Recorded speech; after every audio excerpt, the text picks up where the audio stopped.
This episode of the Paddy Wagon is brought to you by Pittsburgh Pros Contracting. Visit pittsburghpros.com or Pittsburgh Pros Contracting on Facebook or Instagram to contact them for your free estimate and see why homeowners trust Dustin and Matt for jobs big and small.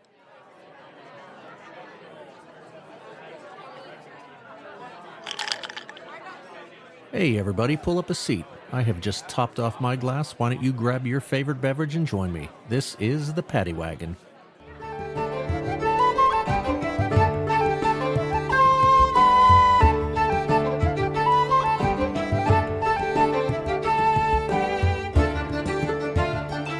Welcome into another exciting episode of the Paddy Wagon.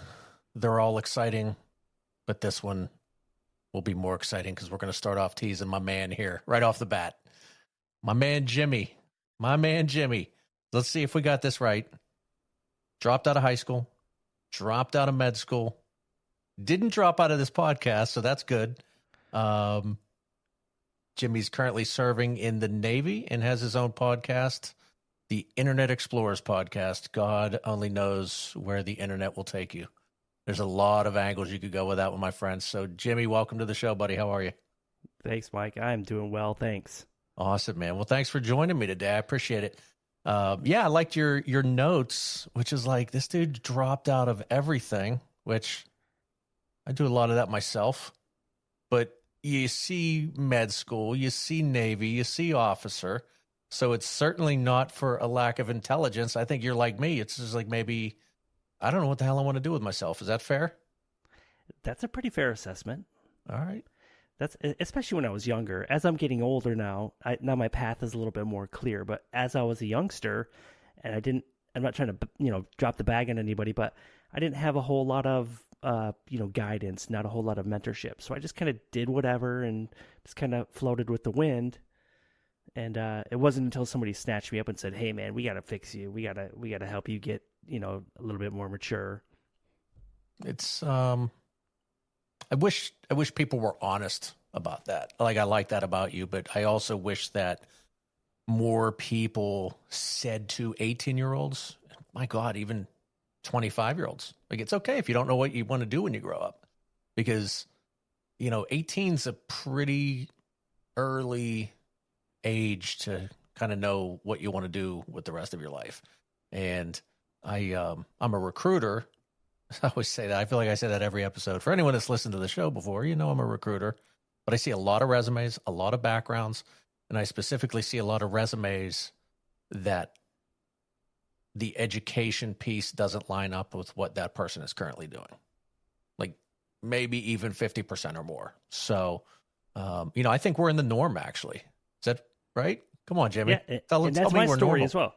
That's my story as well. I when I finally did settle down, and I'm happy to step you through how things shook out. But when I did finally settle down and went to college, I said, I'm going to challenge myself. I'm going to try to do the most difficult thing I could possibly do. And I went into biomedical science, and I had no background in it. I just had some interest in science. But I just went for it, and I did really well at it. So I didn't quit that. And kind of my motto with the dropping out, like the high school thing, it was just kind of like my entire life I was raised to with the mentality of you turn 18 years old, you get a job, you work, and that's it. That's the rest of your life. So when it came to school, I was kind of like, this isn't really that important anyway, because as soon as I'm done, I'm just going to go to work. So why even worry about it? Why even finish? Why don't I just go to work? And that didn't really, that was really, really bad advice. Whoever told me that, right? Or wherever that came from in my life was really, really bad advice. So it wasn't so much of me quitting. It was just me just not giving a shit about it. And later, as I get into life, now I'm of the mindset where it's okay to admit when you're not on the right path, and you can correct yourself. Sometimes it looks like we dropped out. Sometimes it looks like we quit. But really what we're doing is we're making a conscious decision to say, this isn't right for me at this time in my life. I need to pursue a different avenue. And I've done, that goes with jobs and all this kind of stuff. Sometimes we just got to look for the better opportunity to take us where we want to go. And that looks a whole lot like quitting, but there's nothing wrong with that, in my opinion, at least. You're trying to do what's best for you. We got, 70, 80 years in this earth, right? Yeah. If we're lucky, man, right? If we're lucky. Yeah, if we're lucky. I always say this dropout always, it's bad, right? You dropped out. I don't know who came up with you dropped out being bad. And a lot of times it certainly can be, but I don't think you're one of those. I think there's a lot of people where it's just like, I don't know what I'm doing right now. I don't know what I want to do. So until they come up with a better term for it, you're a dropout a couple times, but you're on the right path, man. So that's good for you. And for anyone else that's listening, like if you don't know what you want to do at the time you're doing it, make a change or figure it out. I mean, there's no time frame, man. You see these old people like this new, this 90-year-old graduated from college. Like there's no time. I think we're too forced into a timeline. 18, you're supposed to do this. At this age, you're supposed to be married. At this age, you're supposed to be here. And I don't know about you, but I know a lot of people that certainly aren't like that. So definitely, we're doing it right, man. To hell with everyone else. I don't think it's the wrong way to do it, right? As long as as long as you have respect for yourself and respect for other people. Like if your life's a little bit off course, we can fix that. Yeah, man. Get you back on course. Yeah. So did you join me with a drink today? I did with 2. Oh, okay. Interesting. Okay. Yeah. Go ahead with the glass because I'm gonna hold mine up too. So this is interesting. Right. That's interesting. Okay. Oh, that's interesting. What do you I'll got? tell you a little story about this glass though. This is Guinness, right? And I picked this glass up in Ireland at the St. James Gate. So I brought this one on in honor of your show. Thank you. I love it. And you got a Guinness in there. Yes, sir. I have a little bit of OCD, and I currently have a beverage fridge, and I like to keep cans in it because I pour everything into a glass. And there was a beer I wanted to try, and I could only find it in bottles. So now that I have bottles in the fridge, I need to get rid of them. So I had 3 choices. I was going to have a Guinness, which would have been awesome. Then I had a Murphy's Irish Stout, which I was going to go with, and I said, no, I got to get rid of these bottles. So I am drinking a Founders KBS, which is a Imperial Stout in bourbon barrels. So a little bit of chocolate and then coffee kind of thing going on. Not too much of those, but it's a pretty good one. So cheers to you, my friend. Thanks for joining me with a beverage. Yes, sir. And a funny story, Founders. Isn't that a Michigan thing? That's right. They come out of Grand Rapids, Michigan, and it used to be this little hole in the wall. And they would that teeny tiny little stage, and they would bring in some bands, nobody really too big, but it was just a little hole in the wall. And they did that for many years. And I was there. I did open mic nights there because I used to dabble in music a little bit. And then they opened up this really beautiful, massive place in downtown Grand Rapids, Michigan, which is a beautiful city, although I do love Pittsburgh myself. We don't have the Permanente brothers in Grand Rapids, Michigan, but that's where I hail from. This guy definitely knows Pittsburgh. That's my Grand Rapids is my hometown. But then Founders was massive, and eventually they did get bought out. Now they're owned by a Spanish company, and it's no longer, I would say, who owns them? I forget exactly who it is. I at one point I was told, but it just one of those things, in one ear and out the other. But a Spanish company, a big beer conglomerate. So now it's not so much a little niche in the Grand Rapids, Michigan area, which some people call Beer City, USA, although that's debatable. But yeah, Founders. What's beer? Let me ask you this: what is Beer City to you? Because I have one in mind, and I wonder if we'll say the same thing. I'm curious what your answer is on that one. I don't really know. I mean, probably when I think of beer, when I think of classic beer, in the start of the American beer revolution, it would probably have to be St. Louis, Missouri, with the Anheuser-Busch brothers. That's probably where I would say I think that's where it was probably born in the United States. Now, when it comes to microbrewing and getting away from the big rice-based beers, probably Wisconsin, but I don't really know. See, that's where I'm at. That's where I'm going. See, I think this is going to sound bad. Okay, so first off, you were the second person on my show from Grand Rapids. I mean, it's a pretty big city, but like, but still, it's funny because I don't think of it as a big city, but I know that it's a big city. As Pittsburgh. It's not as big as Pittsburgh. When Pittsburgh's small, man. Pittsburgh's a small city. Yeah, I had a comedian on. Smaller than that. I had a comedian on, Melissa. She was on a while ago, a few episodes ago, but seems like a while now. And really funny girl, man. We talked beer, and it's like I was going to say this, and I think I kind of said it to her, and she, I know she didn't think I was talking shit, but there's a drunkenness that you think of when you think of Wisconsin, and it's not an insult, but you know what I'm talking about because you kind of alluded to that, right? So I think they say Milwaukee is like a very drunk city. They call it drinking Wisconsinably. Do they really say that? That's awesome. That is a 100% legit saying from Wisconsinites. Drink Wisconsinably. I like that. Dude, we need to get the do you call it poutine? Because I know it's a Canadian thing, but I know you guys are big on your cheese curds up there. So I've never heard it called poutine out of Canada or people who just love Canadian delicacies like poutine. I've never heard it called anything other than that. Okay. Because it's like it's one of those things you say poutine and you're like, oh, it's Canadian. I'm like, I mean, it's French fries, gravy, and cheese curds. Like I don't think anyone can claim that. So you call it poutine as well? I would call that poutine, yes. Good. That's my shit, man. You put cheese on anything. Gravy, done. Oh, man. Have you ever had a pasty? A pasty? A pasty. No, what is that? These are Michigan is two peninsulas, the lower peninsula, which looks like the Mitten, and the upper peninsula, which looks like, I don't know what it looks like, a dragon or something like that. But it was huge logging industry for, from the 1700s all the way up through, I don't know, the mid 1900s. And those loggers would be out there working all day, and they needed just something they could throw in their pocket. Number one, to keep them a little bit warm, but number two, when they were ready, they just ripped it out and started eating it. So it's like this pastry, but a really dense pastry filled with meat and potatoes and carrots and onions and all this kind of stuff. You can put anything you want in there, rhubarb, and they're kind of big and hearty, and it's a logger's meal. It is a working man's meal. And I'm not trying to be sexist. I know there's women loggers, but like it's a working man's meal. And you can stick back them in when your it pocket. was made, it was a working man's meal, right? That's right. You can stick them in your pockets, and when you're ready to eat it, you just grab that sucker out and you start eating them. But they're so delicious if you get the right ones, and they're all over in Michigan's Upper Peninsula. You can go to all these pasty shops and get these pasties. How do you spell pasty? Pasty.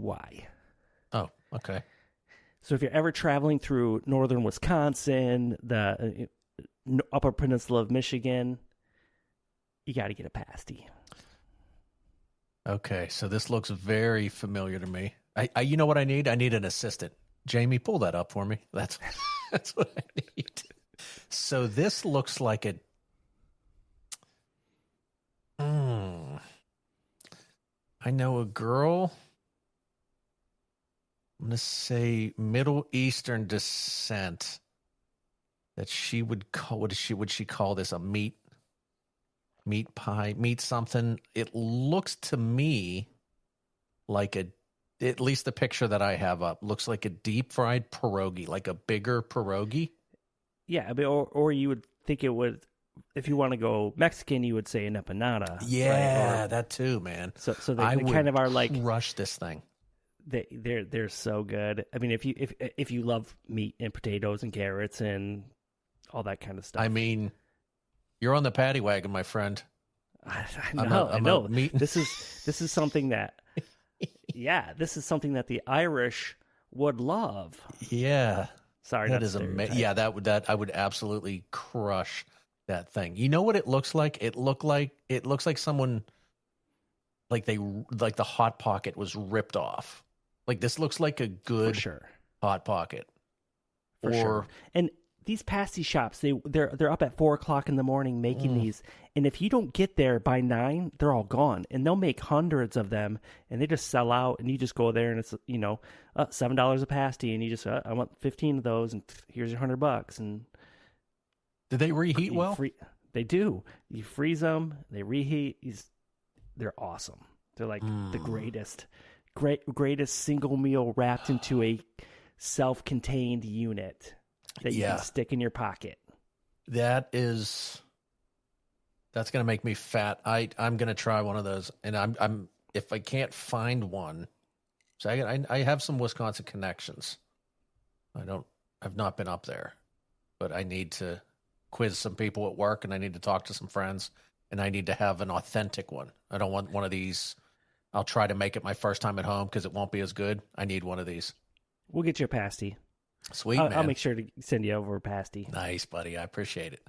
All right. So let's pasties aside. You kind of touched on a little bit, but we had a whole bunch of these, again, I quit, or I'm not ready for this moments that you've had. And I think we agree it's a pathway. It's not always A to B and B to C. Sometimes you jump around a little bit and you get on your own path. But I have a lot of that in my background. Do you know, was there any one thing, or were there any few things that kind of jumped out at you where it was like, nope, this isn't it for me? Let's go to that time that I was in medical school. So it was really competitive getting in, as you might imagine. And I interviewed at a few different schools, and I got accepted to several of them, and I had to kind of narrow it down and pick one. And they brought me in, and I was really excited. I was newly married at the time.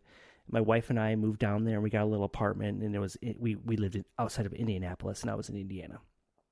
And everything I thought was going good, but the truth of the matter is that lifestyle is very intense. And I wasn't quite ready for it. I wanted, let's say, this is going to sound really selfish, but I kind of wanted the title. I kind of wanted the accomplishment, and to be able to say, I did this. I can become an expert in whatever field, and I can contribute to the greater body of knowledge.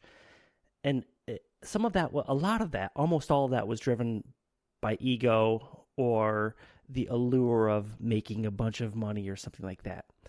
And what I learned was that the people who were doing it were ultra committed, and that's a good thing, but right. I wasn't quite as committed as they were.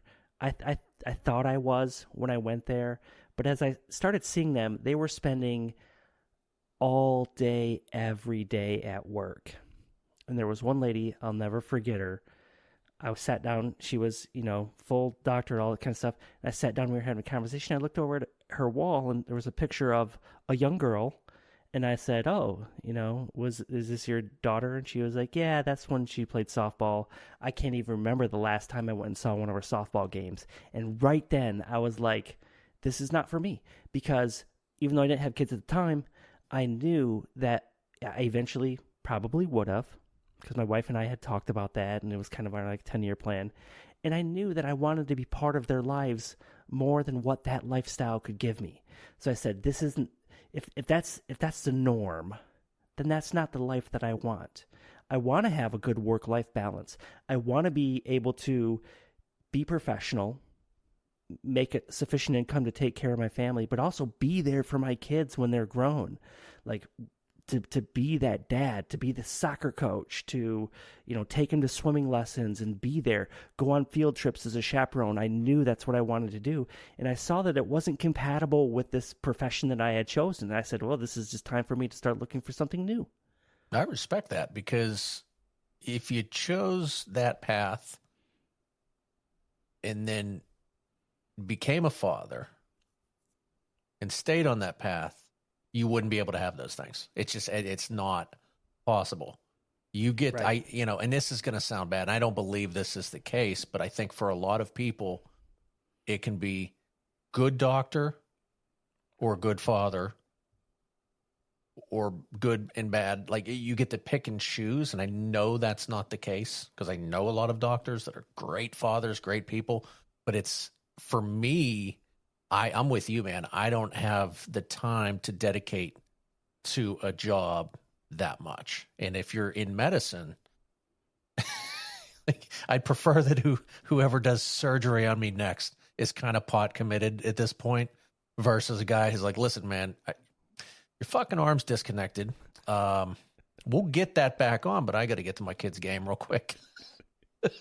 Exactly. And it's true. The way things played out after I did have kids and they are starting to grow up, I am the guy who will say, I got to be done for the day. Like, I know everybody's we're on a deadline and we got a bunch of stuff we need to do, but I'm out, right? My kid's got a game, or I love coaching soccer. It's like a passion of mine. And my kids' soccer teams come first. Like, sorry, like I'll get to work back on this after soccer practice. I'll get back on my computer and work on some more, but like, I got to go right now. And it's so hilarious. I think that so funny what you're saying. Oh, your arm's disconnected and we'll fix it back up, but I got to go. But that would be me, because I'm like, man, I'm not going to sacrifice those moments with my kids for anything. Yeah. Did you play soccer when you were a kid?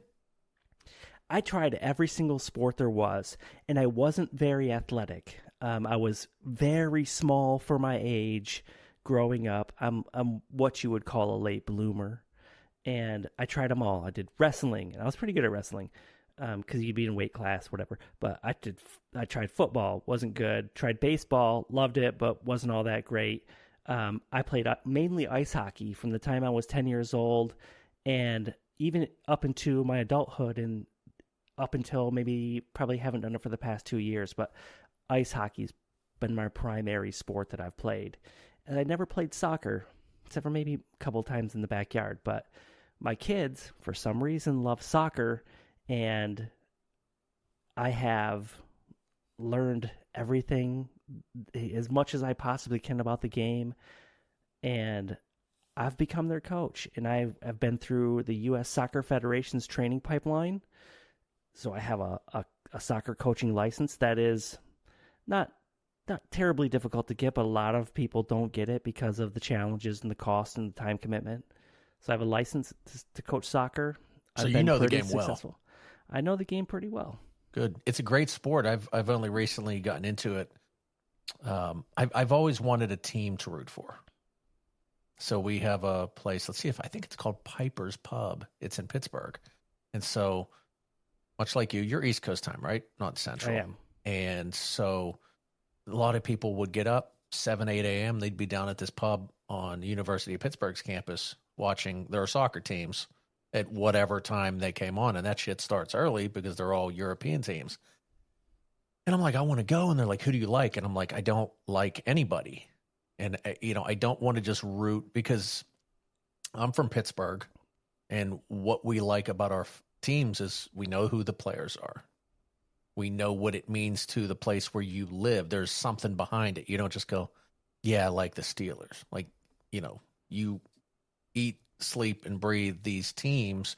My man's wearing a Detroit Lions hoodie, so I know he knows what I'm talking about. For anyone that's listening, that's a lot of suffering as a fan base, and a lot of wanting and a lot of disappointment the last couple of years.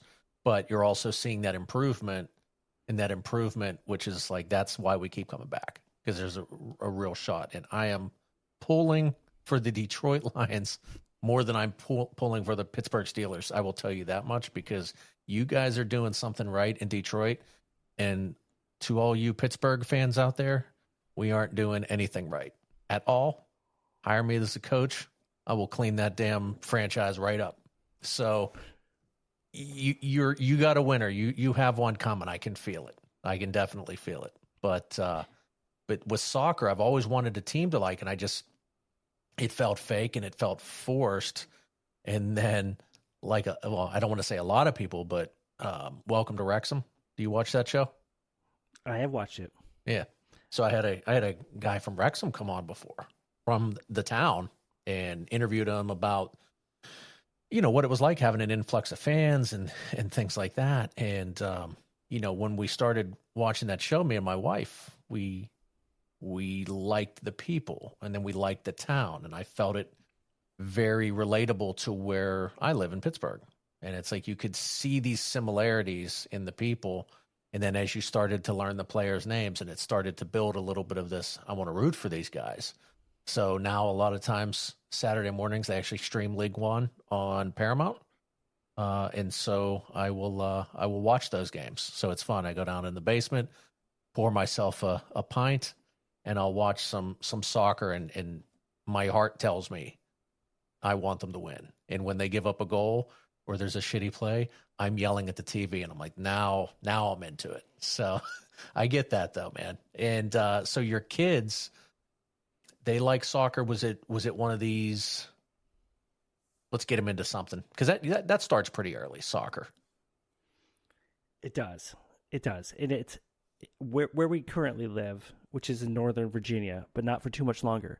But in Northern Virginia, it's very competitive.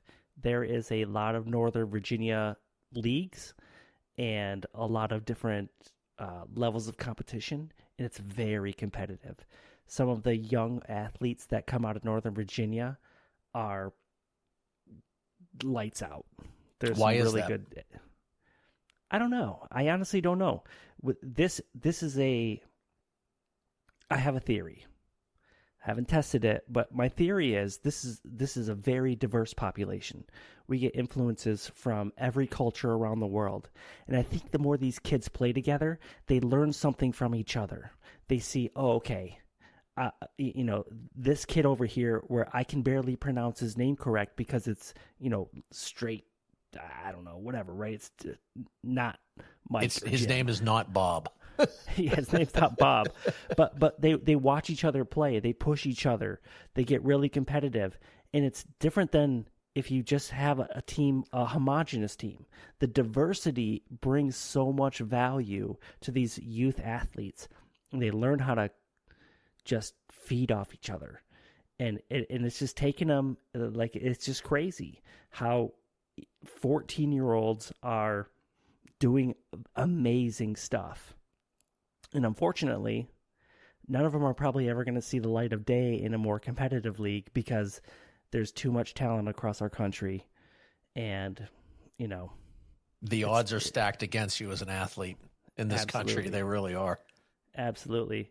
And my 14-year-old, he's really one who started it. And I don't know what bug bit him, but he was really the one who drove our entire family towards soccer. And he is a absolute fanatic. Good. So he knows everything and every player and every stat, just like how, the rest of us old white guys know everything about football, everything about baseball. That was me when I was a kid. Football and baseball stats, I could rattle them off. I still can every once in a while. My wife's like, "Why the fuck do you know that?" Yeah.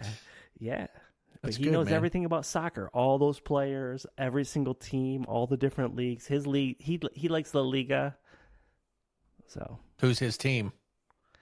Well, actually, you know what? I take that back. If he had to pick one team, it'd be out of Liga Portugal, and it'd be Benfica. They're the top of Liga Portugal right now. Okay. But he also likes La Liga because they have Real Madrid and all those like really premier clubs, and he loves watching them. And I can understand why, because those athletes are amazing. The level, it's a lot of people, right? Because soccer's still just lagging behind in this country. But it is, when the World Cup comes around in my office, like I have TVs set up and it is like I'm watching.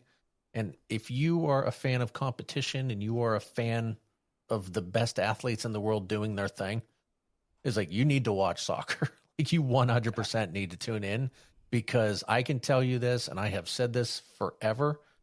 When you talk about the top 50 athletes in the world, you talk about the ESPN's top 10 plays of the night. I hate to say it. It may not sit well with people, but I can tell you right now, the top players, the top athletes in the world, they're not playing basketball, American football, or hockey. They're all playing soccer. And that is not a knock on any of the athletes in those sports. Soccer is next level athletes. I agree. It is next level. And same thing with like number 10. right? Top 10 ESPN, it's 10 dunks or it's 7 dunks and one play from like a youth league or a high school team. It should be top 10 soccer plays of the night. Every freaking night they have a top 10, because when you see those, you can't even wrap your head around how it's possible, right? I can wrap my head around a 6'7" guy dunking a basketball.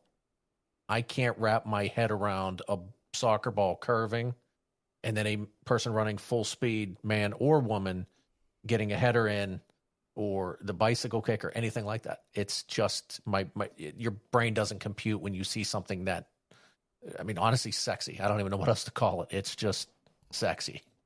They're amazing. Yep. Yeah. It's fun to watch, man. Fun to watch. So you settled into the Navy. So I don't want to say settled in like you settled for it, but you found something there with you. So you are, correct me if I'm wrong, I want to make sure I say this the right way. You are on your way to being commanding officer. Like what rank are you right now? And kind of what's the goal there? So let me walk you back a little bit. And we'll get there, and I'll make it quick. But no, please take your time. When I was a youngster and I had no direction in life, I walked into the Navy recruiting office, and I said, "Hey, I'm looking for something to do, maybe a little adventure, blah blah blah." And they said, "Okay, kid, let's see what you got." And they gave me a little test, right? I took the test, and they're like, "Okay, we can make this work." And they said, "We just need your high school diploma." And I was like, "I ain't got one, buddy. Like, I already told you, I didn't finish high school." And they're like, "Well, number one, you got to finish high school. So you got to go back to school and finish it."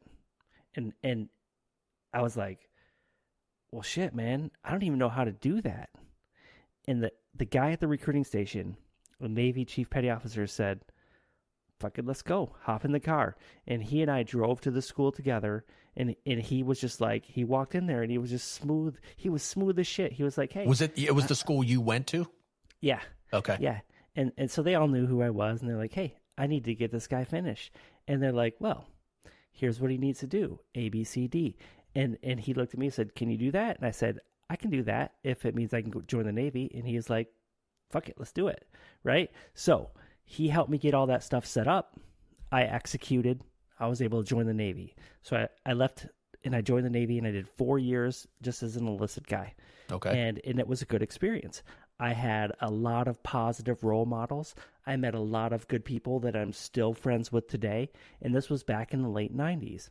And then I decided, okay, I did my 4 years, kind of learned a little bit. Maybe it's time I go out on my own. And that's where I left the Navy the first time, and I went to college. And then kind of started, completed all the biomedical science, blah, blah, blah. Went to medical school, decided that, well, this isn't right for me. And I looked for a lot of different opportunities. One of them was also rejoining the Navy as a commissioned officer.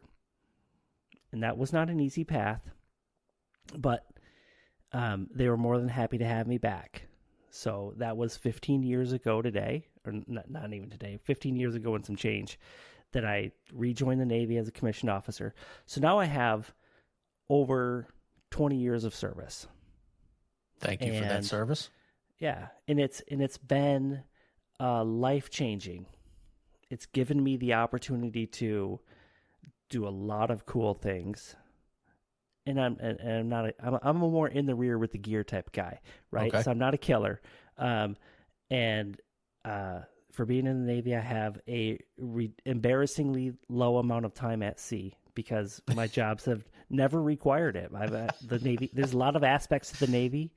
I worked on airplanes and was part of aviation squadrons, and I was a cryptologist, and that required a lot of doing things like computers. So it didn't really require me going to sea, although I was willing to. But just they said, you take this job, take that job, take this job, and they were like, okay, well, whatever.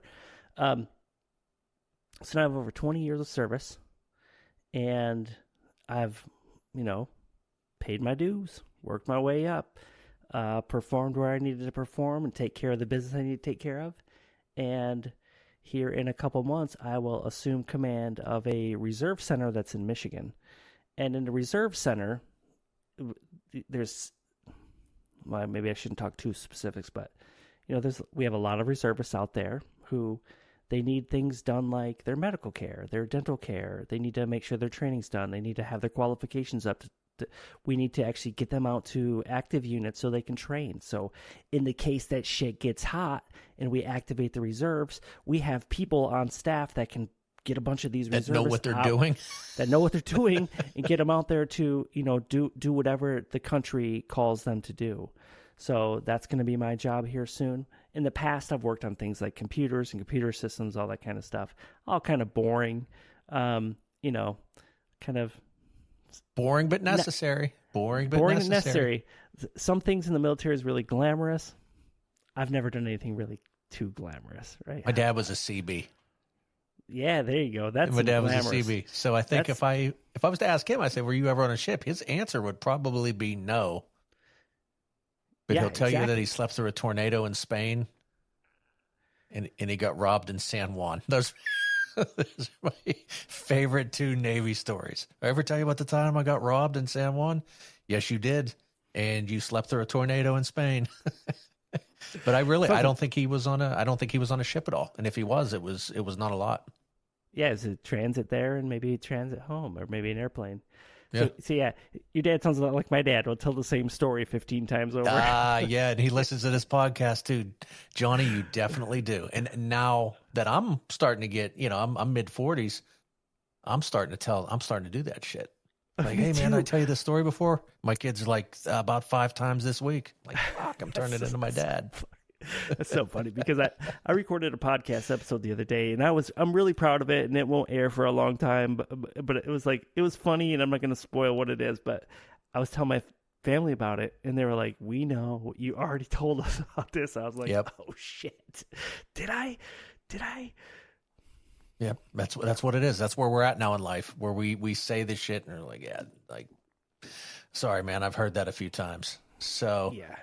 Well, no, I like that. It's funny because a lot of people do just kind of find their calling, and what I appreciate, I think, a lot is what got you started, which is you went into this office, which a lot of people do. They're like, hey, I don't know what I want to do, but I know there's a lot of stuff I can do in the military, whatever branch it is. This seems cool. I want to do something. So they take the test, they do this, and then with you, it's I don't have my diploma, and somebody said, well, hop in the car, right? There's a leader right there.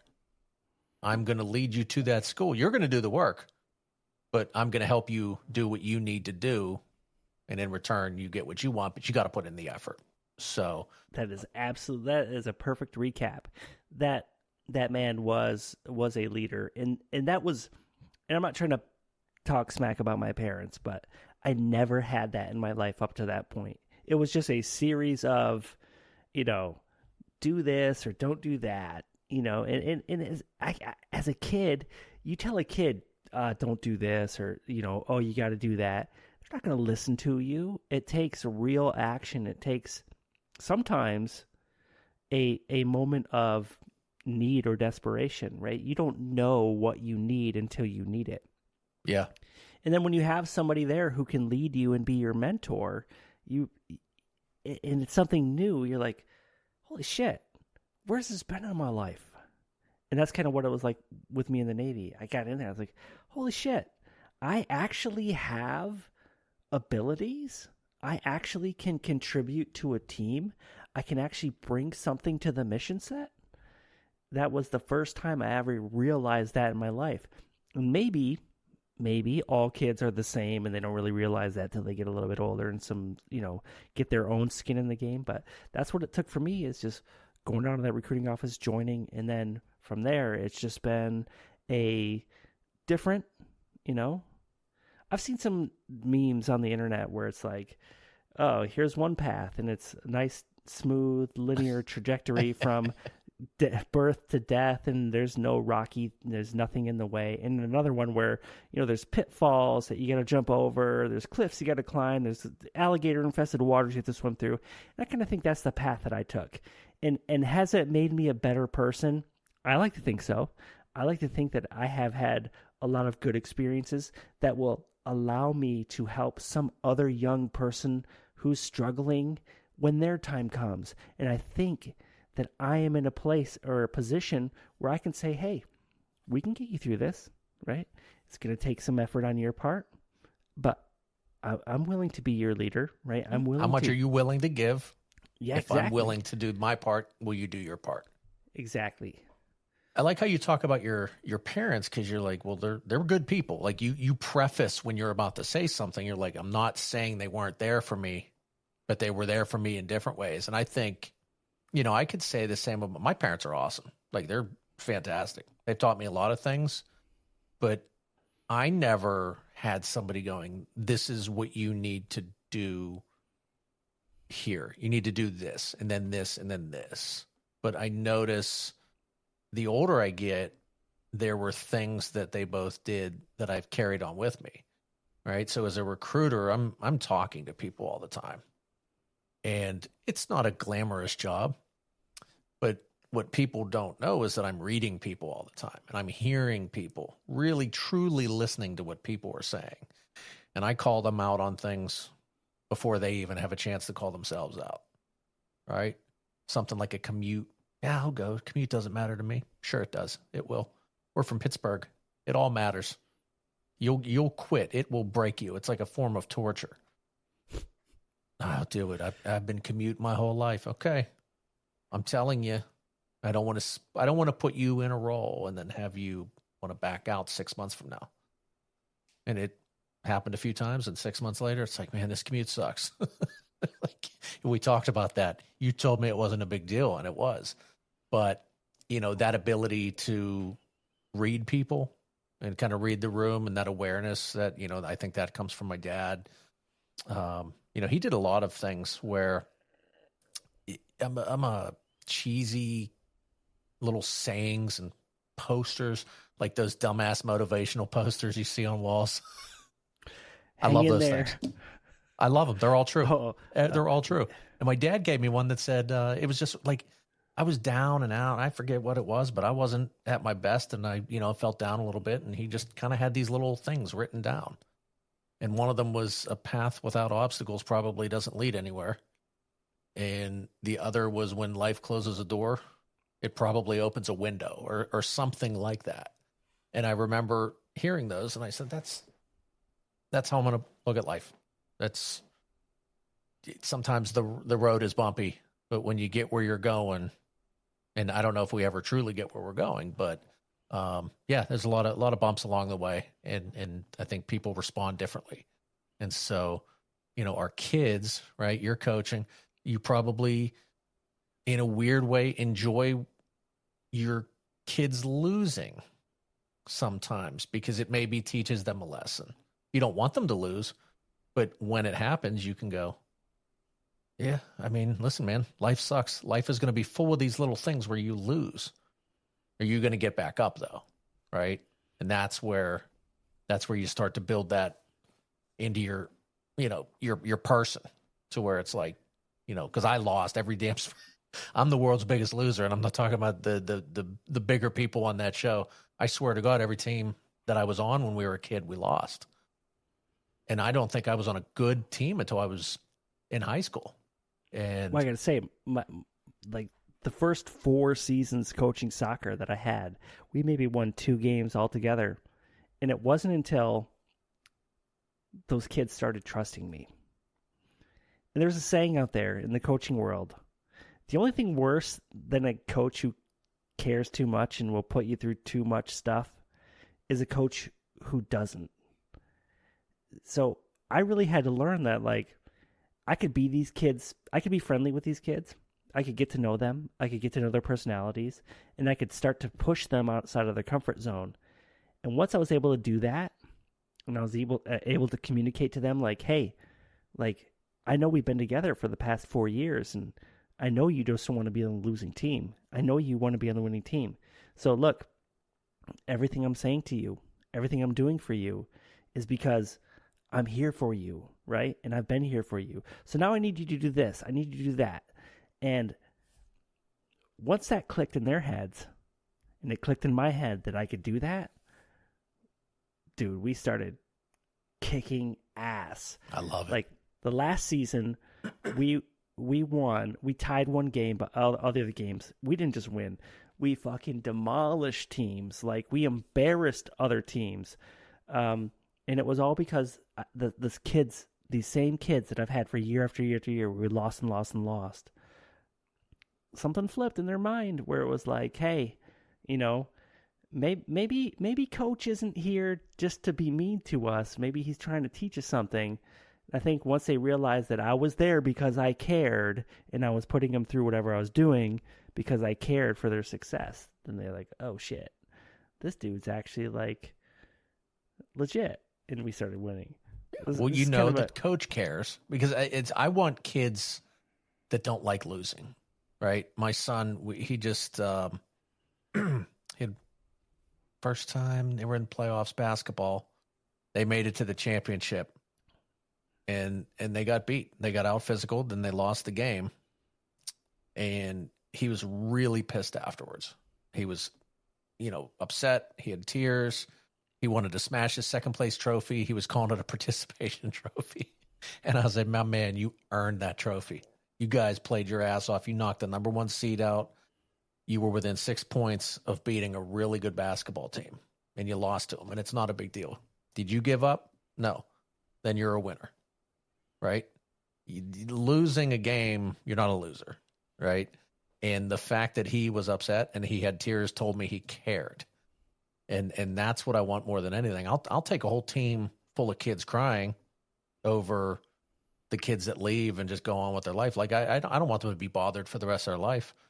But if your day or your weekend or at least a few hours are fucking ruined because you lost, then that tells me you gave a little bit of a shit. And that's all I want is just give a little bit of a shit for the guys around you too, right? The girls around you when you're playing as a team. Do it for them. Do it for yourself, but do it for them too. They got to rely on you. That's it, my man. That is philosophy right there. The coaching philosophy right there. Yep. Getting kids to care, showing them that you care. Yeah. Yeah. See, you need an assistant? I'm in, dude. I'll be up, man. I'll never forget when we were in a tournament and my son was playing goalie and we got to penalty kicks. Oh, shit. I know where this is going. And my son's he's been a really good solid goalie.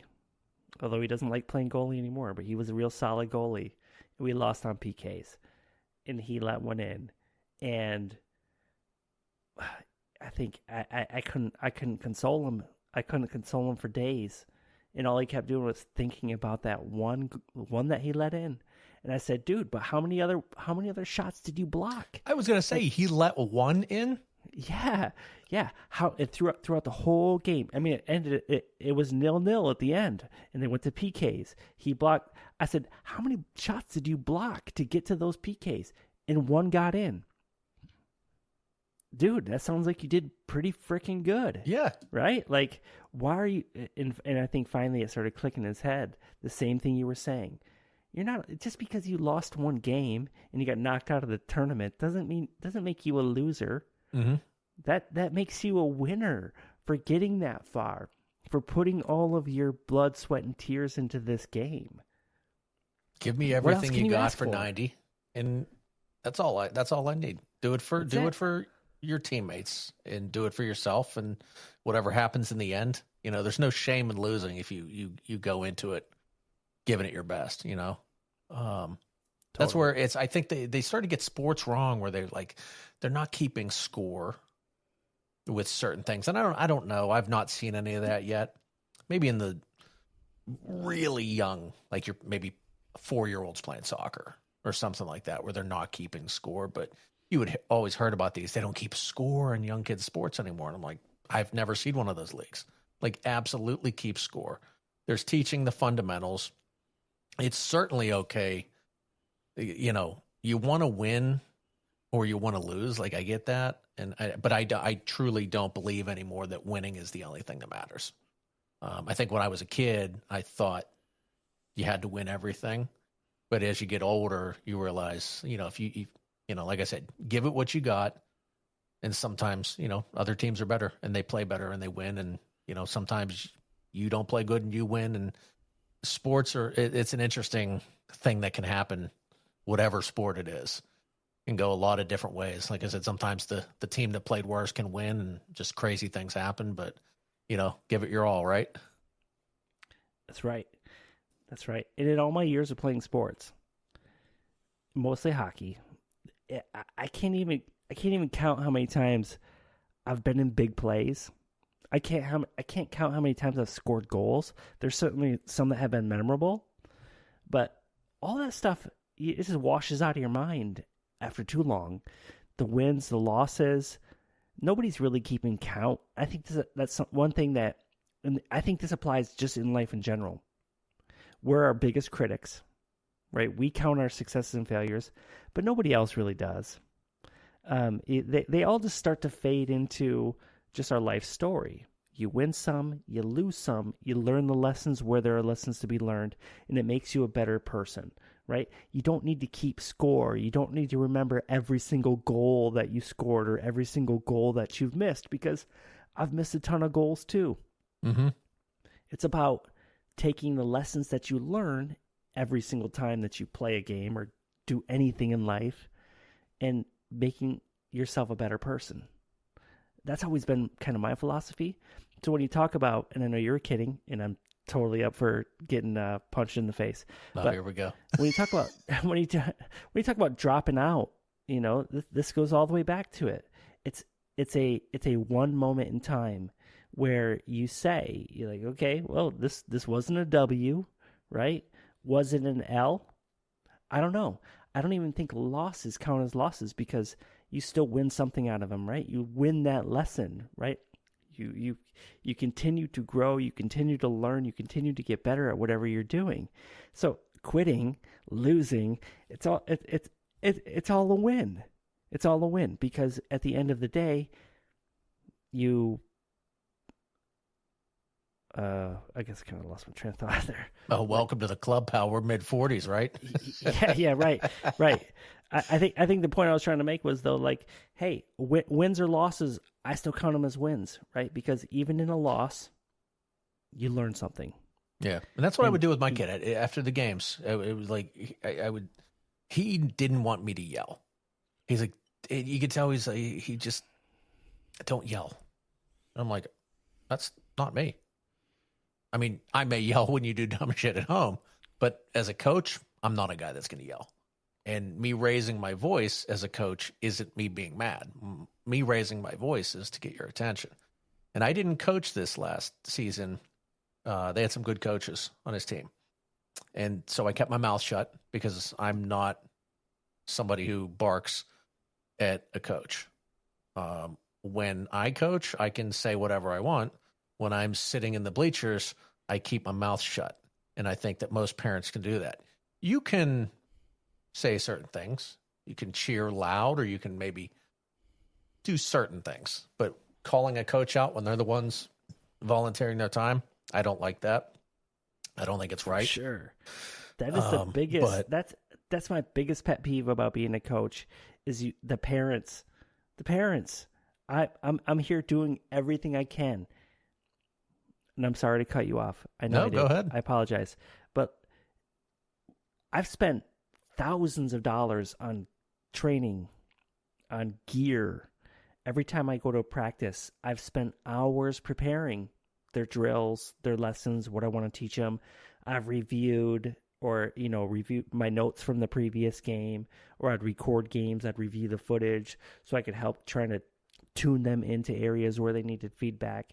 And the last thing I need is some dad on the sidelines, and it mostly was dads, who think they can come up and like tell the kids what they were doing wrong. It's like, buddy, if you want to do this, please volunteer. Yeah, come on. Because we got an assistant coaches. We got an assistant coach spot open right now for you, bud. For sure, but they don't want to commit to the time or whatever. So it's like, okay, if you don't want to commit, then please shut the fuck up. Yeah, just let me do this, because I'm the guy who's putting my time in. And if you don't want me to, like, I'm happy to not have your kid back, but I hate saying that. Because I want all my kids back. You're not talking to the kid. You're talking to the parents ruin everything for their fucking kids. They always have, Yeah. and they always will. Always will. I told my kid, I said, listen, I won't yell. Because, again, that's not my thing when it comes to sports. But what we'll do is after the games, I will give you a list of things you did good, if you did things that were good, and I will give you a couple things where we need to be better.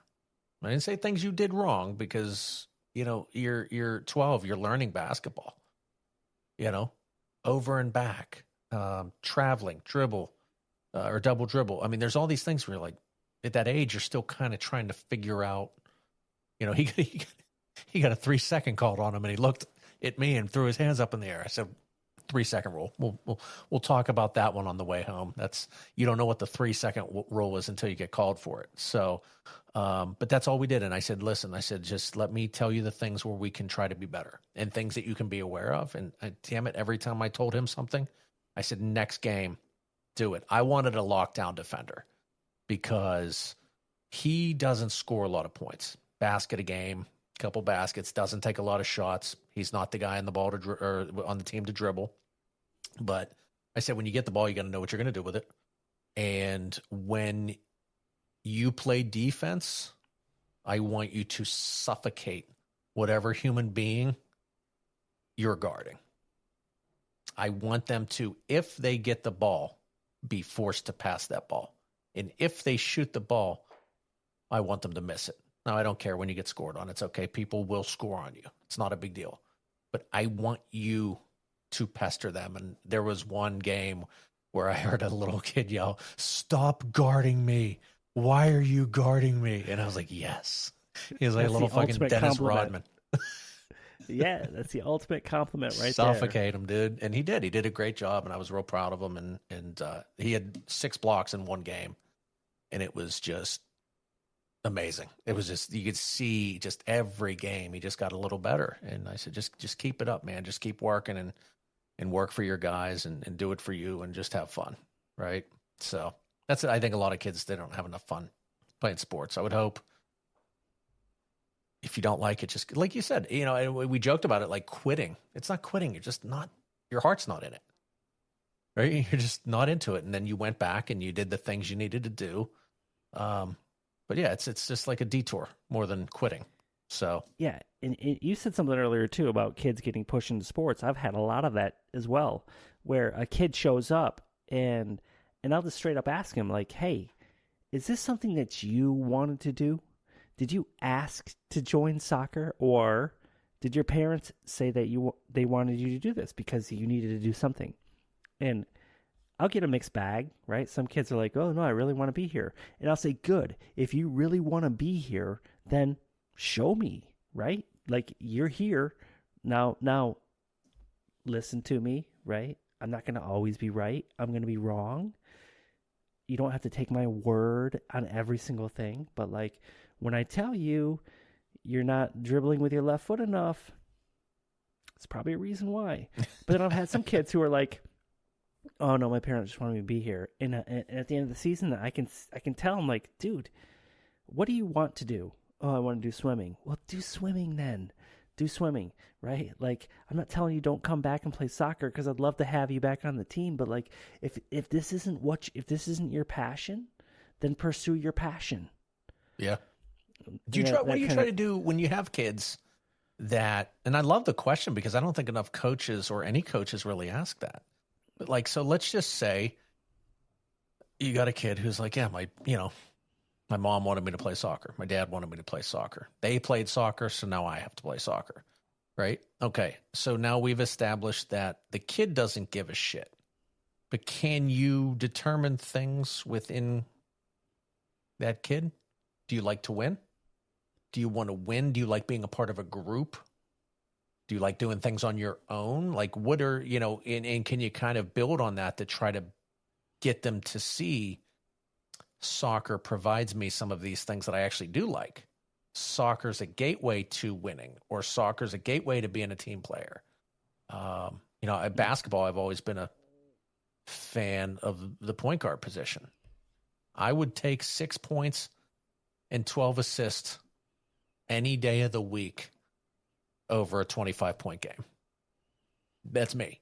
I like the point guard position when it's played the right way and the offense runs through one person and they get everything set up. Like, I like that. And I think, correct me if I'm wrong, still learning, but I think midfielders and the wings in soccer probably do a lot of the creating. Is that fair? Yeah, it definitely breaking through the center field, absolutely, or breaking through midfield, or attacking the midfield, absolutely, yes. Couple critical positions depending on the format you're playing, but I won't get into those nuances. But I love what you said, and to be honest, I'd never thought about it that way. Could you take small parts of the game that they're playing, even if they're there unwillingly, and turning it into something valuable? And I hadn't really ever thought about it like that. I always kind of thought about it in like, hey, you're here. Whatever you want to do in life, you can accomplish here on the field, because all these games, no matter what game we're playing, it's all a metaphor for life. It is true. You're gonna be in some position where you're gonna have some goal, and you're gonna have other people who depend on you to do something, right?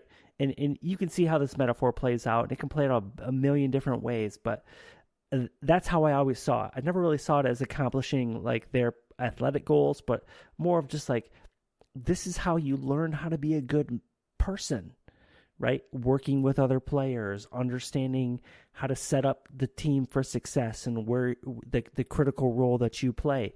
So if I ask you to play here today, even if you're not comfortable with it, I need you to go out there and be confident in what you're doing and give your best effort at it. And don't worry if you succeed or fail. Let me worry about that. But go out there and do that, and know where you fit within our formation, so you can deliver the maximum effect on the game that you possibly can. Yeah, and if you look at it, like take a kid he plays chess. I like chess. I've never done anything athletic in my life. My dad wants me to play. Well, cool. You and this guy on this part of the field, you're going to have a chess match all game. You don't realize it, but you're going to. And it's going to be you versus him, or it's going to be you versus whoever else is in the spot. So you're having a chess match with this other person. Or if a kid's a bully, I think kids with rough upbringings, I think sports can teach them a lot, right? If you've got a kid who's maybe a bully, hey, we got a spot for you on our back line, right? Within the rules, I need you to bully anybody in this space, and I need you to make them not want to come back into this space, right? Because that's kind of what that is, right?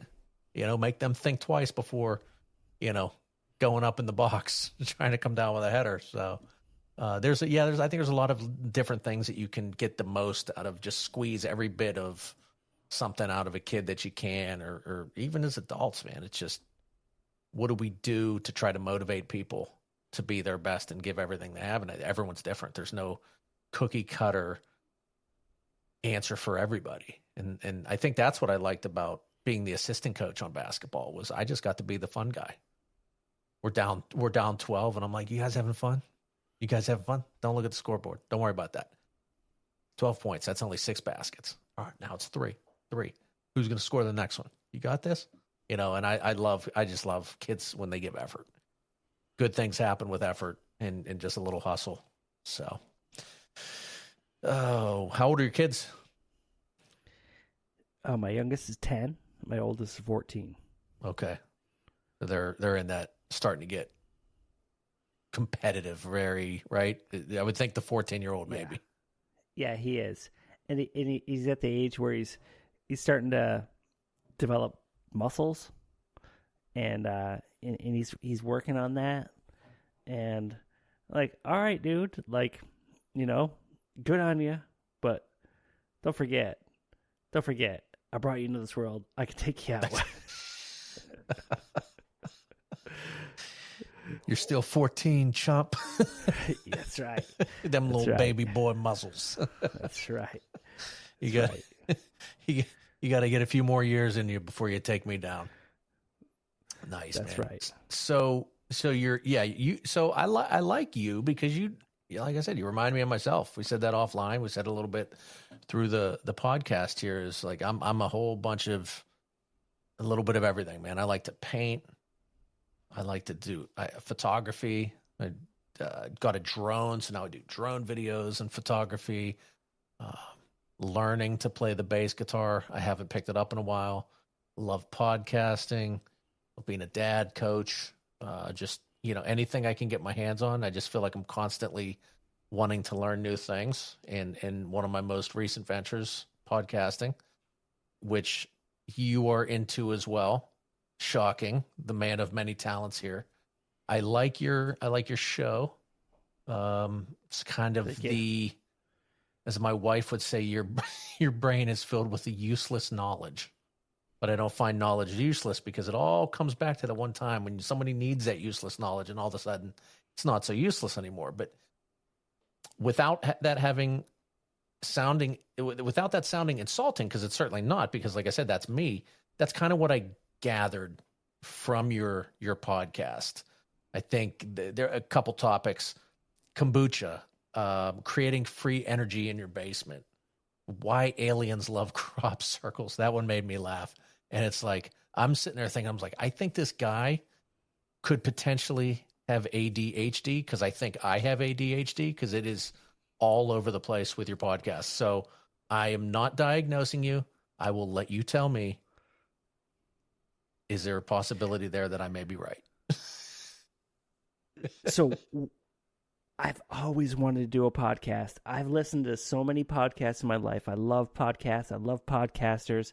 We are a different crowd, right? We some people make money from it. That's never been my goal.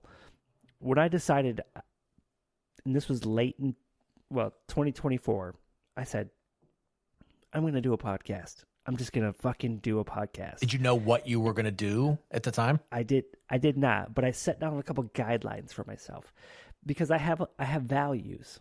I think we obviously we all have values, but I don't know. There's some people that don't, man. Okay, well maybe I know a whole bunch of them. You're right. I should not generalize. That's one of my faults, is I generalize a lot. But I have values. One day I sat down and wrote out a list of my values, and at the top were learning and teaching. And those are my two top values. So when I sat down and I said, I'm going to do this podcast, fucking doing it, man. I'm just fucking doing it. I said, the guidelines are, I have to learn something every episode, and I have to teach anybody who listens something every episode. So it doesn't matter what the topic is. I can just find any topic out there. It doesn't matter what it is, but I'm going to learn about it, and then I'm going to do my best to teach about it. And a lot of the shows on my podcast that are easier for me to do, or that I do by myself, are based on things that I already have knowledge on. And then I just go back and I do some more research and I fill in some of the gaps, and then I write some of the comedy. Because what I try, the second guardrail, or maybe even the third guardrail, would be, I want to try to make it as humorous as possible. Because what I've found is learning sucks. Yes. Learning sucks. A lot of us love to learn, or we say we love to learn, but it really sucks to learn something new. Because the first thing you have to do is admit that you didn't know what you were talking about in the first place. And I found that humor makes learning easier, right? It certainly makes it fun. It makes it fun. Which is what it should be. It makes it memorable. So, using humor to teach new concepts to people is, always been a key to making learning more accessible for folks, and then bringing it down to a level where people can understand it. So don't meet somebody with PhD level information and talking in PhD level jargon, right? Bring the knowledge down to somebody, to wherever they are. And those were the guardrails that I set for my show. So I'm going to pick random topics. And honestly, what I do is I just peruse Facebook or Reddit or whatever, and I see what kind of whatever stuff I can find out there. And I'm like, all right, I'm going to learn as much as about it. And I'll spend literally like 8 hours just just learning, just whatever I can. I'll take 3 or 4 hours to write out and I'm just kind of giving you a preview into my creative process, but I'll kind of outline it and then I'll start filling in some of the blanks. And then I'm like, all right, fuck it. That's good. If I can get a guest, I'll get a guest. If I can't get a guest, I'm just going to do it myself. And then I just follow the guidelines.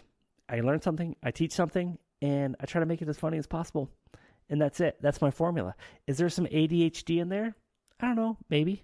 I think we all have a little bit. And I think that's what makes us good at the things we do, which is, right, you know, I think we all have it a little bit. Yeah. But more so, it's a quiet hobby. I love the fact that you said bass. I should have known straight away that you play bass because I'm more accomplished as a bassist than any other guitar, but I'm functional in pretty much like lots of instruments. But like bass guitar has always been my jam. I love the bass guitar. So you and I are probably much more similar than we even realize at this point. I know. But the bass guitar, but it's always been very loud. And my family is like, I'll sit down here and I will, when I'm trying to learn a bass line or I'm trying to write a song with a bass, you know, I'll be down in my space for hours, just doing it. And they're always pissed off at me because I'm making too much noise. Like, dude, turn that down. Can't you put headphones on, blah, blah, blah. So podcasting is a quieter hobby for me because I can spend most of my time writing. And I take an hour to record, and then I take 3 or 4 hours to produce. So it's much more quieter. And even my wife told me tonight, like, oh, I might even start listening to your podcast. I'm like, that would be nice of you. Do you listen to your own? Very supportive. Yeah, absolutely. Okay. Like, I do. The number one thing that I try to do is make sure that I don't want to put anything out that's total shit. And I'm not saying I'm like my podcast's great, but I don't want to put anything out that's total garbage. So I'll listen to it. I listen to mine through so much throughout the editing process that I'm like, whenever it's finally released, I don't listen to it because I'm like, I know what's in there anyway. I've listened to that and I've listened specifically to that part about 20 times. Well, so. that is true. That is true. But like today, I'm kind of on a period of leave. So I have checked out of my current job and I'm on just vacation for the next 3 weeks. Nice. Which is, yes, very nice. So today I took a nap and I sat down and put my little eye blinders on that have some stereo headphones built into it.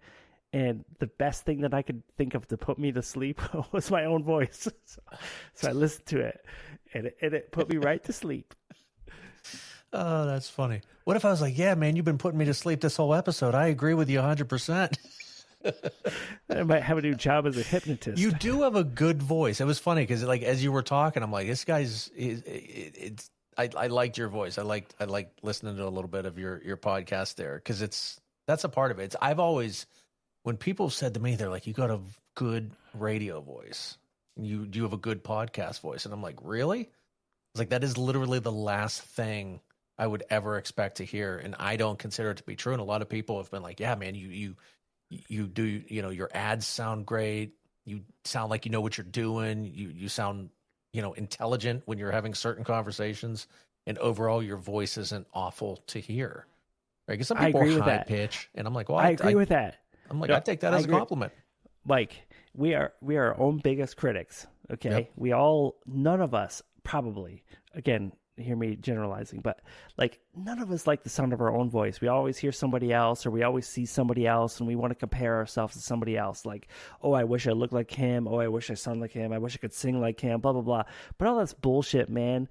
Like, I agree. I listen to your podcast and all your cuts, all your jokes, all your laughs, all that shit sound really good.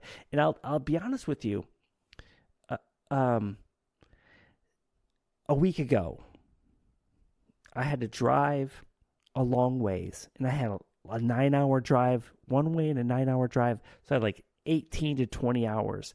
So I went onto Reddit and I said, the podcasting subreddit. Yep. And I said, I got a long drive. If you want me to listen to your podcast and provide you feedback, drop me a link. And 70 podcasters replied to that with the links to their podcast. You know what? I saw that post.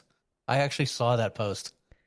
I listened to as many as I possibly could and responded to all of them with at least 2 paragraphs worth of feedback. Really? Wow, that's nice. I absolutely did. And I, like, some of them, you know, were really fucking funny. There were these 2 chicks, these 2 I'm guessing they were black chicks because of their voice. They were really, really funny, and they were just sitting there just going off, and it was hilarious. And I also listened to some where it was like, hey, your audio levels are really, really bad, right? You got to adjust those or something like that. But I got to tell you, all that stuff aside, listening to yours, your audio levels are beautiful. You got a super good voice for podcasting. I appreciate that. And all of the guests for the episode I listened to has been very interesting. Of course, Damien and Christian, I thought they were absolutely hilarious. The shout out. Those are my guys right there, dude. Man. Their show's fantastic. Remain, Roam, Return. Love having those guys. I did follow it. I'm going to listen to them. Yeah, give them a listen. Dude, you would be great for their show. Like, you really would. I kind of thought that too. After hearing the premise of their show, I was kind of like, oh, these are the next guys I got to talk to because but I'm going to listen to the show. And they were super hilarious. Yeah, I'll put you in touch with them. They're a lot of fun. They're a lot of fun, and I appreciate the kind words. And like I said, the same for yours. I like the format where it's just, like I said, it just resonates with me because it's something different. There's one show's not tied to the previous. You're not missing anything if you jump in. I like talking to people. I always say I like making new friends, and that's what it's all about. If you learn something in the process, great. You can just have a fun conversation. I don't do politics on here because I don't see a win. Me either. The only win would be 2 people that don't see eye to eye can find common ground, but I naturally find common ground with everybody. So like, that's just something that doesn't work. But other than that, like, I like having people on and with different backgrounds and just, shooting a shit or whatever you want to call it, but it's a lot of fun. And I appreciate the comment about the audio levels because my buddy that was on the show with me before, that was his thing, is really a stickler for the details. And I knew nothing. And so he taught me a little bit. And what I didn't know, I would kind of pick up on my own. And Reddit is an amazing tool for anything. YouTube. I mean, I tell people this, I learned to fly fish with fucking YouTube and Reddit. Like, that's a weird thing to say. I learned to fly fish on the internet. And the truth is like, I'm actually not bad now. I'm not good, but I'm not bad. And there's just so many tools out there. If your grandpa taught you how to fly fish and you went out in there and did it one time, you think you'd be good at it? Like, no, you know your grandpa's technique, right? And you could say I'm doing like Pop taught me, but like, you probably still wouldn't be good until you practice it. So what's the difference of learning it from somebody on YouTube, right? And watching how they do it. Say, oh, I can replicate that. Oh yeah. And then you start to get the groove, right? Then you can start to get the smooth wrist movement in there. Mm-hmm. And you're like, yeah, I got this shit. I got it. Right? It's fucking done, dude. Now, catching the fish, I didn't realize fish were smarter than me, but they are. They are. We're not going to get into that, but let's just say I remember bouncing. Do you fish? I love fishing. Okay, I love fishing. Do you do a lot of trout fishing? I've tried. Okay. I've tried, but I have my golden or my white whale is a rainbow trout, and I've never caught a rainbow. So we've a lot of brookies here and rainbow. Yeah. Now I've caught a bunch. You can tell they're stocked. That's the one thing is, so in Pittsburgh, there's not many places. A lot of the streams aren't cold enough, so they die off by June. So naturally, when you catch them, they're going to be stocks. If you go north or east towards the middle of the state, now you're starting to get into the really pretty rainbows with their nice patterns and things like that. And they're really pretty fish, but either a golden rainbow or a palomino, I think depending on where you live, people call them something different. I was literally bouncing a fly off this thing's face, and it wasn't biting. And I'm like, all right, well, I'm doing something wrong or everything right, and this fish is just fucking with me. But yeah, I was like watching. I was like, is that near him? And it's like, you know, sometimes the water level can't quite see what you think, and you're like, well, that could be within 2 feet. But then I saw it hit his face, and I'm like, son of a bitch just won't eat it. I was like, I know. And then I even tried a real worm. I had a real worm that I grabbed and threw it at him, and he still wouldn't eat it. And I said, man, he's just not hungry. But yeah, that dude was just like, fuck this today. I ain't biting on nothing. And then you go out and you fish, and it's when it's opening day. Every asshole with a fishing rod is out there. And now I've started avoiding opening day because I don't want to be around people when I fish. If I'm with That's a the same friend, thing with hunting. Yeah, I hunt, and I'm just like, I don't want to go out in a group. I've actually gone hunting with no weapon, with no bow, and I will just go out and sit. I don't know how much hunting it is, but I just like being in the woods, and I like walking along the streams, and I like the water. And so, yeah, there's just something peaceful about it. And an opening day of anything generally doesn't give you that feeling because you're like, there's a lot of idiots out here, and I don't feel like standing shoulder to shoulder. Do you guys have, so in Erie, we've got a lot of the tributaries that come in off Lake Erie, a lot of steelhead. And so I would assume Michigan, although you're not there now, but you're going to be going back. I don't know if you've got a lot of tributaries where they come in there as well from the Great Lakes, but yes. In Pennsylvania, you'll see a row of people, 300 people shoulder to shoulder, all fishing. And that is why I've never been steelhead fishing.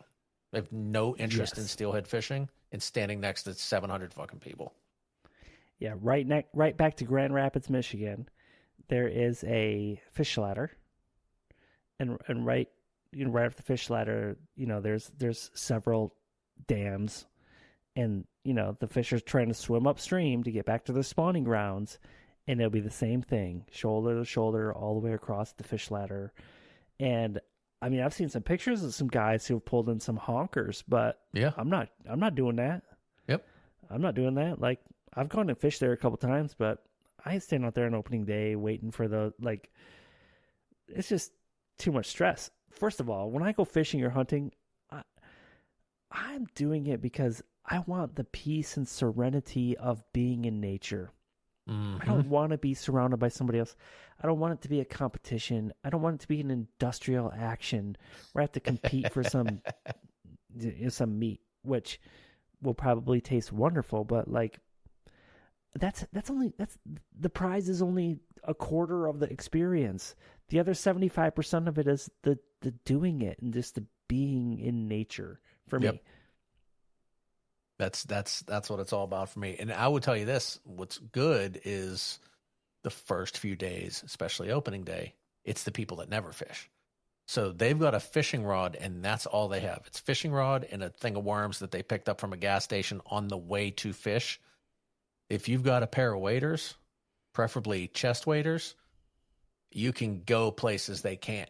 You can cross streams when they can't, and you can get to all these places where if you want to put in the effort, you can get away from them pretty quick. But yeah, I've done that too, and you still always find a few people that are kind of on the same wavelength. But that's my big thing, man. Just getting out and enjoying myself, and I love fishing with the kids.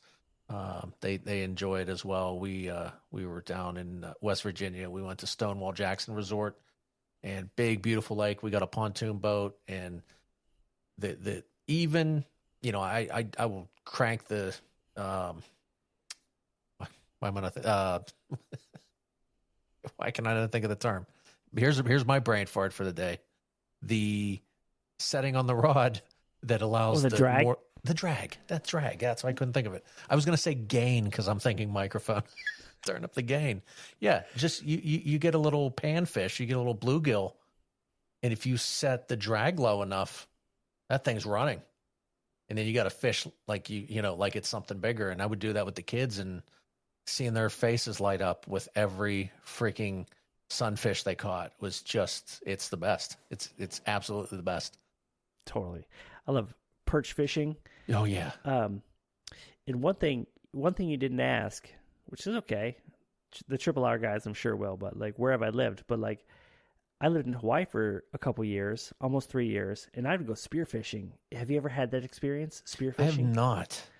You got to be underwater though, right? You do. That is exhilarating, and it takes a lot of like you have to work your way up to go down and get those fish, and it's the perfect combination of stalking a fish in their own environment, which, oh, by the way, you're actively dying as you're trying to do it, only to shoot a spear like from a gun, like 25 feet in front of you, and hoping that the fish doesn't swim away. It is crazy fun. So it sounds awesome. It sounds fun. My brain can't make the switch from I'm above water breathing to underwater. There's something that's not clicking. When I tried scuba diving, or not scuba, just snorkeling once, I couldn't even go under the water and snorkeling. And I'm like, my brain isn't putting these two things together. And it was like, I'd freak out. The second I was under the water, I'd stop like what I was supposed to be doing and then just like surface. What's the worst thing you've seen underwater? Like, have you ever encountered a shark or an eel or something you didn't really want to be down there with? Definitely have seen eels. I've never seen a shark, but I'll flip this one a little bit. One of the most majestic things I've seen is coming back up, and you come up. You're in a. How deep are you? Let's start with that. Typically 35 feet. Oh, right. Goodness. Are you holding your breath, or did you have scuba you're holding gear your on? breath. Yeah, you're holding your breath. Oh, right. So I had to be able to hold my breath for like a minute when I was doing this stuff, right? Which felt like a lifetime down there. But one of the most majestic things is coming back up, and you're in a slight state of panic, right? You're like, I need the next breath, or I'm gonna die here. And there's two things. Like one time, a pack of dolphins was just like right there. Like you just awesome. Pop up, and there's a bunch of dolphins swimming right next to you, and they just swim right past you, and they're all just out of arm's reach. But the other one was like this huge, massive sea turtle, and you just come up, and I popped right up, and he was like right next to my face, and he just grazed right past me, and it was like, wow, that's like sea turtles are amazing. That's like one of my favorite just creatures. Period. End of sentence. Like they're just amazing, and dolphins are too. Yeah, I love it, man. I'm glad we've never had to run in with a shark. Yeah. Although most of them just go swimming on by. They're not there to mess with you. They know you're not a meal, so they don't mess with you. Which I do have a guy coming on that's going to be, he's a marine biologist, and he focuses on sharks. So that's going to be a fun one. Nice. I'm going to be asking him all types of stuff. Nice. So let's see. Anything else going on, man? Any projects? Anything with the podcast? Anything else you're getting into that you've got going on? So the next project that I have really is finding a house in Michigan. And I know, like most of them, you either get these houses that were built in 2024, 2023, something like that, which are, quick stick built, or you get these houses that were built in the 50s. I'm probably going to buy a house that was built in the 50s, and that means renovation projects. Okay. And are you pretty handy? I am pretty handy. I got a garage full of tools right now, and this room that I'm sitting in, you can probably see it. Like I've redone this house that I currently live in, so looks good. Handy. Looks so good.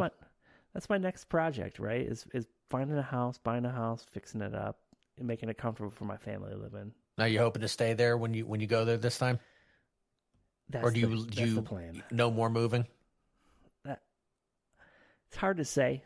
It's hard to say because, it's hard to say that you're going to give up your career. Like you're going to change careers when it's been such a big part of your life. Right. But at the same time, my family's definitely tired of moving. We've moved every 2 or 3 years for the past 15 years. So, kids are ready to have friends that they're not going to lose. Yeah, it's got to be tough. That's got to be tough. The sacrifice is, and this is one thing that I talk about all the time, and this is going to get a little bit deep, but, military folks, a lot of people think, oh, they say, thank you for your service. And that's great. And that's wonderful because it is service. But I'd rather have somebody say to me, thank you for your sacrifice, because it's not just my sacrifice, but it's also my family's sacrifice. Because every time we pick up and move, we've sacrificed. We have to go find new doctors. We have to go find, we have to go reintegrated with school. We have to find new friends. We have to find, where we're going to go grocery shopping. We're going to find, and every single time we do that, we are sacrificing the life that we know for a life that we have no idea about. And the greatest honor of my life really has been able to serve the country through its highs and lows, and through policies and laws that I don't necessarily agree with, but we serve with it. But it's just been the sacrifice of knowing that in a couple years I'm going to be picking up and moving off again, and all my family's going to lose everything that they've established, and I'm kind of used to it. I'm an extrovert. I can make friends pretty easy, but the rest of my family, it's all these ebbs and flows of life and all their challenges. So the sacrifice portion of it's been difficult. Well, I'm going to tell you what, I never gave appreciate your service a thought before, because I say it, I mean it, but I never thought of it like that. That's interesting. So to the people out there that their spouses serve and their families serve, their fathers or mothers and all that, thank you guys, because I don't want to say you get swept under the rug, but you're giving up so much, and your life is affected too, right? That is deep. That's a really interesting way to look at that. You've definitely changed probably the way I will, thank you and your family, right? Is maybe a good way to put that. You opened my eyes a little bit. See, look at this. I learned something here on my podcast today. We like to learn here. That's wonderful. No, I appreciate that. That's a really valuable insight. And, to anyone listening, I think you've changed a few people here. That's good. I appreciate that. See, that's a tenet. That's the first tenet of my podcast too, is teach somebody something new. So. There you go. Well, you're teaching me. I'm always looking to learn something. So, well, let's do this, man. Let's get wrapped up here. Okay. Let's give a quick plug, man. Let us know. Let the listeners know where they can listen to your podcast. Anything else you have, and listen. I say this all the time. He'll give me the socials. He'll give me the websites. Whatever it is he has, we'll plug into the notes, and you can click on the links there. But hey, just hear it from the man's mouth. Go ahead, brother. All right. So I do a show called the Internet Explorers Podcast, and it's not an original name. It's been used about 50 times before that, but it's the only one that still lasts because everybody else quit. God, podcasting is not easy. A lot of people quit. True story. I do have my show on all the major platforms. I do have a Facebook page. I am not entirely invested into creating small little clips to try to artificially, entertain people from here to there. Nothing wrong with that, but I try to make it as fun and inviting and welcoming as possible. And I also love talking to people. So if anybody has a fun background and want to come on my show, please do. Let's do it. Nice, man. Nice. Well, thank you. I appreciate you coming on, and it's been fun chatting with you, and I'm sure we'll stay in touch here. And man, it's been a good chat. So, definitely appreciate you. Like I said, coming on, appreciate everything about you.